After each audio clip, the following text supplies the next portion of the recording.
Hi friends, ಎಲ್ರಿಗೂ ಹೊಸ ವಿಡಿಯೋಗೆ ಸ್ವಾಗತ. ನಮ್ಮ ಭಾರತ ತಂಡ ಗೆದ್ದ ನಂತರ ನಮ್ಮ ಟೀಮಿನ ಕೋಚ್ ಆಗಿರ್ತಕ್ಕಂಥ ಗೌತಮ್ ಗಂಭೀರ್ ಅವರು ಪ್ರೆಸ್ ಕಾನ್ಫರೆನ್ಸಲ್ಲಿ ಏನೆಲ್ಲ ಹೇಳಿದ್ರು ಸಂಪೂರ್ಣ ಮಾಹಿತಿ ತಿಳ್ಕೊಂಬರೋಣ. ಅದಕ್ಕಿಂತ ಮುಂಚೆ ನೀವು ಕೂಡ ಒಬ್ಬ ಭಾರತ ಟೀಮ್ನ ಅಭಿಮಾನಿಯಾಗಿದ್ದರೆ ಈಗಲೇ ನಮ್ಮ ಚಾನಲ್ನ ಸಬ್ಸ್ಕ್ರೈಬ್ ಮಾಡ್ಕೊಳ್ಳಿ. ಹಾಗೆ ಪಕ್ಕದಲ್ಲಿರೋ ಬೆಲ್ ಐಕಾನ್ ಮೇಲೆ ಆಲ್ ಅಂತ ಕ್ಲಿಕ್ ಮಾಡ್ಕೊಳ್ಳಿ.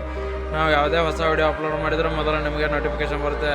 ಮೊದಲಾದಾಗಿ ಹೇಳ್ತಾರೆ ಗೌತಮ್ ಗಂಭೀರ್ ಅವರು, ನಾವು ಕೂಡ ಟಾಸ್ ಗೆದ್ದರೆ ಒಂದು ಬ್ಯಾಟಿಂಗ್ಗೆ ತಗೊಳ್ಳೋ ಪ್ಲ್ಯಾನಲ್ಲಿದ್ವಿ. ಬಟ್ ನಮಗೆ ಬ್ಯಾಟಿಂಗ್ ಬಂದು ಒಳ್ಳೆಯದೇ ಆಯಿತು, ಯಾಕಂದರೆ ಡಿಪೆಂಡ್ ಮಾಡೋದ್ರಲ್ಲಿ ನಮ್ಮ ಬಾಲಿಂಗ್ ಫುಲ್ ಸ್ಟ್ರಾಂಗ್ ಆಗಿತ್ತು. ಹೀಗಾಗಿ ನಾವು ಕೂಡ ಒಂದು ಬ್ಯಾಟಿಂಗ್ ಆಡೋಕ್ಕೆ ಇಷ್ಟಪಡ್ತಿದ್ವಿ.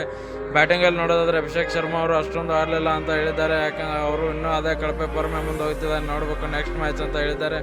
ನೆಕ್ಸ್ಟ್ ನೋಡೋದಾದರೆ ಇಶಾನ್ ಕಿಶನ್ ಅವ್ರನ್ನ ಹೊಗಳಿದ್ದಾರೆ. ಒಂದು ಇಶಾನ್ ಕಿಶನ್ ಅವರು ಚೆನ್ನಾಗಿ ಆಡಿದರು, ಎಲ್ರಿಗಿಂತ ಇಶಾನ್ ಕಿಶನ್ ಚೆನ್ನಾಗಿ ಆಡಿದರು. ಆಮೇಲೆ ನೋಡಿದರೆ ಎಲ್ಲರಿಂದ ಅಷ್ಟೊಂದು 10-20 ರನ್ಸ್ ಬಂತು. ಬಟ್ ಬಾಲಿಂಗಲ್ಲಿ ನೋಡೋದಾದರೆ ನಮ್ಮ ಟೀಮ್ನ ಎಲ್ಲ ಬಾಲರ್ಗಳು ಕೂಡ ಒಂದು ಬೆಂಕಿಯಾಗಿ ಬಾಲಿಂಗ್ ಮಾಡಿದ್ರು ಅಂತ ಹೇಳಿದ್ದಾರೆ. ವರುಣ್ ಆಗಿರ್ಬೋದು, ಹಾರ್ದಿಕ್ ಪಾಂಡ್ಯ ಆಗಿರ್ಬೋದು, ಅಕ್ಷರ್ ಪಟೇಲ್ ಆಗಿರ್ಬೋದು, ಎಲ್ಲರೂ ಕೂಡ ಒಂದು ಚೆನ್ನಾಗಿ ಬಾಲಿಂಗ್ ಹಾಕೋದ್ರ ಮೂಲಕ ನಮ್ಮ ಭಾರತ ತಂಡ ಅಲೌಟ್ ಮಾಡಿ ಒಂದು ಭರ್ಜರಿ ಗೆಲುವನ್ನು ಸಾಧಿಸಿತ್ತು ಅಂತ ಹೇಳಿದ್ದಾರೆ ಪಾಕ್ ವಿರುದ್ಧ. ವಿಡಿಯೋ ಇಷ್ಟ ಆಗಿದ್ರೆ ಲೈಕ್ ಮಾಡಿ, ಶೇರ್ ಮಾಡಿ, ಸಬ್ಸ್ಕ್ರೈಬ್ ಮಾಡ್ಕೊಳ್ಳಿ. Thank you for watching.